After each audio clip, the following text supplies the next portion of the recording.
कि मात्र 24 घंटे के अंदर किसके दिमाग में नक्सली दिमाग था वो खुद ब खुद निकलकर सामने आ गया। पूर्व गृह मंत्री, पूर्व वित्त मंत्री और कांग्रेस के वरिष्ठ नेता पी चिदंबरम साहब ने खुद आकर कहा कि उन्हें दिमागी नक्सली होने पे गर्व है। यानी देखिए कितने आश्चर्य की बात है कि प्रधानमंत्री जी ने कहा और इतनी तुरंत प्रतिक्रिया हुई कि पूरे देश के सामने आ गया कि किसके दिमाग में नक्सल बैठा हुआ है और वह स्वयं गर्व की अनुभूति करने लगे। तो मैं कांग्रेस पार्टी और पी चिदंबरम साहब को याद दिलाना चाहता हूं कि पूर्व प्रधानमंत्री डॉक्टर मनमोहन सिंह ने 13 अप्रैल 2006 को कहा था, मैं कोट कर रहा हूं, It would not be an exaggeration to say that the problem of Naxalism is the single biggest internal security challenge ever faced by our country. अर्थात उन्होंने कहा कि इसको कहने में अतिशयोक्ति नहीं होगी कि नक्सलवाद का खतरा भारत के इतिहास में आज तक आंतरिक सुरक्षा के लिए उत्पन्न सबसे बड़ा खतरा है। 13 अप्रैल 2006 और 31 मार्च 2026 प्रधानमंत्री श्री नरेंद्र मोदी जी की सरकार ने उस चीज को जो डॉक्टर मनमोहन सिंह समझ गए थे, मगर जिस विवशता के चंगुल में जकड़कर और नक्सली दिमाग वालों से भरी हुई सुपर कैबिनेट यानी एनईसी के द्वारा उनको कुछ करने नहीं दिया गया था, यदि वह कार्य सिद्ध करके दिखाया तो प्रधानमंत्री श्री नरेंद्र मोदी जी ने। मगर देश का एक ऐसा गृह मंत्री है जिसे इसमें गर्व का अनुभव नहीं हो रहा है, उसे इस बात में गर्व का अनुभव हो रहा है कि वह दिमागी नक्सली हैं। तो मैं कांग्रेस से पूछना चाहता हूं कि डॉक्टर मनमोहन सिंह सही हैं या आज के आपके स्वघोषित दिमागी नक्सली चिदंबरम साहब? और ये पी चिदंबरम साहब वो हैं, इनके लिए क्या कहा जाए, जिस यूपीए के पशुपति से लेकर तिरुपति तक रेड कॉरिडोर बना था, 180 से अधिक जिले नक्सलवाद से प्रभावित हो गए थे। दंतेवाड़ा में 2010 में सीआरपीएफ के इतने बड़ी संख्या में 75-76 जवान शहीद हुए और उसके बाद राजधानी के एक नामी गिरामी विश्वविद्यालय में खुशियां मनाई गई। यह होता है दिमागी नक्सली। और इतने बड़े विषय के बाद चिदंबरम साहब के शासनकाल में 5000 से अधिक निर्दोष नागरिकों की मौत हुई। 1913 सुरक्षा बलों के जवान नक्सली अभियानों में शहीद हुए। 180 जिले नक्सल प्रभावित हो गए। 92% से अधिक हथियार जो नक्सलियों के पास थे वो पुलिस के द्वारा, पुलिस के हथियार थे जो लूटे गए थे। और याद करिए 2009 में उस समय प्रमुख नक्सली नेता किशन जी ने कहा था 2030 तक दिल्ली पे हमारा कब्जा होगा, मगर आज वो 180 नक्सल प्रभावी जिले शून्य पर आ गए हैं। मगर उसके बाद भी उन 180 जिलों में भारत में सामंजस्य दिखता था और यहां पर समस्या दिख रही है। मैं ध्यान दिलाना चाहता हूं कि वो दंतेवाड़ा और वो झीरम घाटी जहां पर खून की नदियां बहती थीं, चिदंबरम साहब और कांग्रेस पार्टी, राहुल गांधी जी आंख खोलकर देखिए और कान खोलकर सुनिए, तब आपको वह देश अच्छा लगता था। और आज गृह मंत्री अमित शाह जी के कार्यकाल में यह परिस्थिति बनी है कि बस्तर में लगातार 2 साल ओलंपिक हुए हैं। ये सौहार्दपूर्ण, सकारात्मक और युवा ऊर्जा का प्रतिनिधित्व करता हुआ बस्तर अच्छा नहीं लगता है। अभी मात्र कुछ दिन पहले नेशनल हैंडलूम डे के ऊपर रायपुर में ट्राइबल एरियाज के युवकों के द्वारा हैंडलूम कपड़ों का वो रैंप पे वॉक किया गया। ये ट्राइबल युवा का यानी ट्राइबल जेनजी का रचनात्मक प्रदर्शन अच्छा नहीं लगता था और वो अच्छा लगता था। ये है दिमागी नक्सल जो इन लोगों के दिमाग में बैठा हुआ है। और इतना ही नहीं, इस समय 1800 से अधिक बैंक की ब्रांचें खुलना उस क्षेत्र में, 1200 से अधिक एटीएम खुलना, 6000 से अधिक मोबाइल के टावर लगना ताकि राष्ट्र की मुख्य धारा के साथ वो विकसित हो जाएं, 22 लाख लोगों को आयुष्मान भारत कार्ड उपलब्ध हो जाना ताकि वह युवा अपनी ऊर्जा का सही दिशा में प्रयोग कर सके। यह दृश्य जिसको खराब लगता है वो वास्तविकता में दिमागी नक्सल है। इसलिए मैं कांग्रेस पार्टी से और चिदंबरम साहब से यह भी पूछना चाहता हूं कि आप वही है ना जिसने वित्त मंत्री के रूप में कहा था कि भारत में तो डिजिटल ट्रांजैक्शन हो ही नहीं सकता, और सदन के पटल पे बोला था, और आज भारत डिजिटल ट्रांजैक्शन में नंबर 1 का देश है। जिसकी सोच ऐसी है वो है दिमागी नक्सल। और मैं ये भी कहना चाहता हूं, वो लोग जो कहते हैं कि संसद से समाधान नहीं निकलेगा, सड़क से समाधान निकलेगा, वो है दिमागी नक्सल। जो ये कहते हैं कि संसद में रेजिस्टेंस से चीजें तय होंगी, वो है दिमागी नक्सल। और ये यूपीए सरकार की super cabinet national advisory council के सदस्य रह चुके हैं।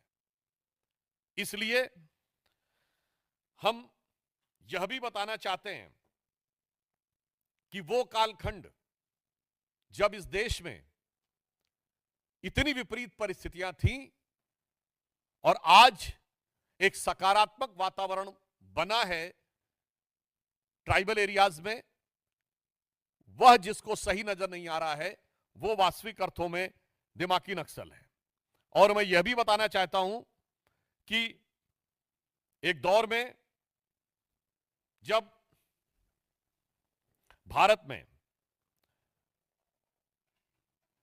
इतने जिले प्रभावित थे, वो तो अपनी जगह की बात है, उससे बड़ी बात यह है कि भारत के तमाम विश्वविद्यालयों में बैठकर उनको नैतिक और बौद्धिक समर्थन दिया जाता था। वो लोग वास्तविक अर्थों में दिमागी नक्सल हैं, जिन्हें गांधीयंस में गन नजर आती हैं, जिनको नक्सली, जिनको गांधीयंस विद गन कहते हैं। यानी कहां महात्मा गांधी जो अहिंसा के प्रतीक, और कहां माओवादी जो कहते power comes from the barrel of gun, जो नक्सलियों को गांधीयंस विद गन कहे और उन नक्सलियों को अपनी भारत जोड़ो यात्रा में साथ में रखे, उन राहुल गांधी से पूछना चाहता हूं, यह है वास्तविकता में दिमागी नक्सल। और इसीलिए हम यह भी कहना चाहते हैं कि चिदंबरम साहब हो या कांग्रेस पार्टी, ये वही लोग हैं जिनको एक विशेष प्रकार की चीज में अलग लगाव नजर आता है और दूसरे प्रकार की चीज में दुराव नजर आता है। मैं उदाहरण के लिए बोलना चाहता हूं, प्रधानमंत्री श्री नरेंद्र मोदी जी ने इन्वायरमेंट के लिए काम करने वाले उन लोगों को सम्मानित किया है, जैसे कर्नाटक की रानी गौड़ा जिन्होंने 1 लाख से अधिक वृक्ष लगाए, एक अन्य कर्नाटक की महिला जिनको वृक्ष माता कहा जाता है, और याद करिए वो आई थी पद्म अवार्ड लेने नंगे पैर राष्ट्रपति भवन में। मगर ये लोग इन्वायरमेंटलिस्ट नजर नहीं आते थे, जो लोग एयर कंडीशन कमरों में दिल्ली में बैठकर और भारत चीन सीमा के ऊपर होने वाले भारत की सुरक्षा की दृष्टि से महत्वपूर्ण इंफ्रास्ट्रक्चर को रोकने का काम करते थे, वो लोग इन्वायरमेंटलिस्ट नजर आते थे। और जो ये कहता था, जो सरकार ये कहती थी कि हमारी तो दशकों से स्थापित नीति है कि होना ही नहीं चाहिए सीमा के ऊपर इंफ्रास्ट्रक्चर, वो है दिमागी नक्सल। इसलिए हम ये कहना चाहेंगे कि संयोग देखिए कि माननीय प्रधानमंत्री जी ने स्वतंत्रता दिवस पे बोला था, और आज नाग पंचमी आते आते ये जितना दिमागों में जहर था वो सब पूरे दिमाग से उजागर होकर उन्होंने खुद स्वीकार कर लिया कि हम क्या हैं। तो मैं सिर्फ अंत में यह कहना चाहूंगा कि माननीय प्रधानमंत्री जी ने जो संकेत दिया है यह बहुत सहज और स्वाभाविक है। इसके लिए किसी को दिमाग पे जोर लगाने की जरूरत नहीं है, सिर्फ आंख खोलकर देखने की जरूरत है। उसे दिखाई पड़ेगा कि दिमागी नक्सल कौन है। दिमागी नक्सल वो है जिसको हाफिज में साहब नजर आता है, याकूब मेनन में जुडिशियल किलिंग नजर आती है, जिसको ओसामा में जी नजर आता है, जिसको जाकिर नायक में शांति का मसीहा नजर आता है, जिसको इशरत जहां में बेटी नजर आती है, बुरहान वानी में भटका हुआ नौजवान नजर आता है और भारत के सेना अध्यक्ष में सड़क छाप गुंडा नजर आता है। यह है वो दिमागी नक्सल। और आज हर भारतीय को इस चीज को सिर्फ आंख खोलकर देखने की जरूरत है और कान खोलकर समझने की जरूरत है। स्वतः समझ में आ जाएगा। और उन लोगों ने जब स्वयं स्वीकार कर लिया है तो हमें लगता है अब किसी प्रकार का कोई संदेह या किंतु परंतु किसी देशवासी के मन में नहीं रह गया है कि जो माननीय प्रधानमंत्री जी ने कहा था कि कांग्रेस अब मुस्लिम लीगी माओवादी कांग्रेस हो गई है, तो अब उन्होंने खुद कह दिया है कि वो सिर्फ मुस्लिम लीगी माओवादी कांग्रेस नहीं बल्कि दिमागी नक्सल कांग्रेस भी हो गई है। ये उन्होंने स्वयं स्वीकार कर लिया है। मित्रों, इस विषय से जुड़े सभी प्रश्न आमंत्रित हैं। ब्रह्म प्रकाश दुबे।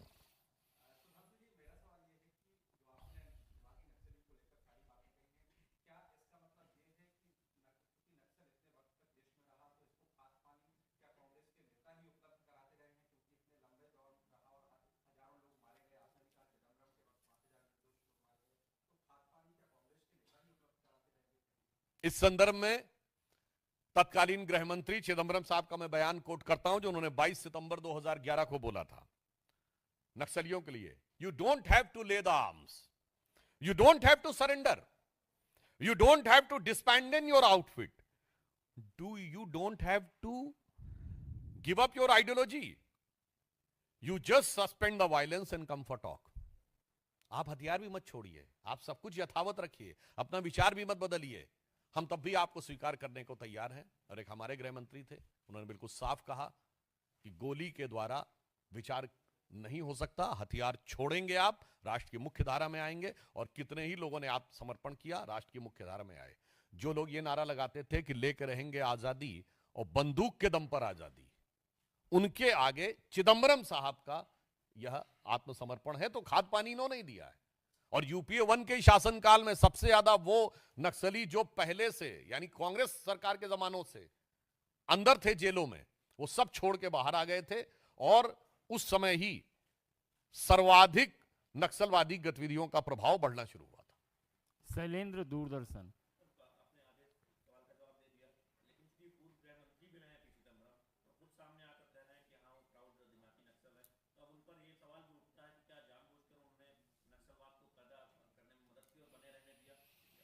ये देश को सोचना चाहिए कि उन्होंने ये वाक्य स्वयं बोला है या किसी के इशारे पे बोला है। उनकी इस बात के तार सिर्फ उनके दिमाग की उपज है या कहीं और से भी जुड़े हुए हैं।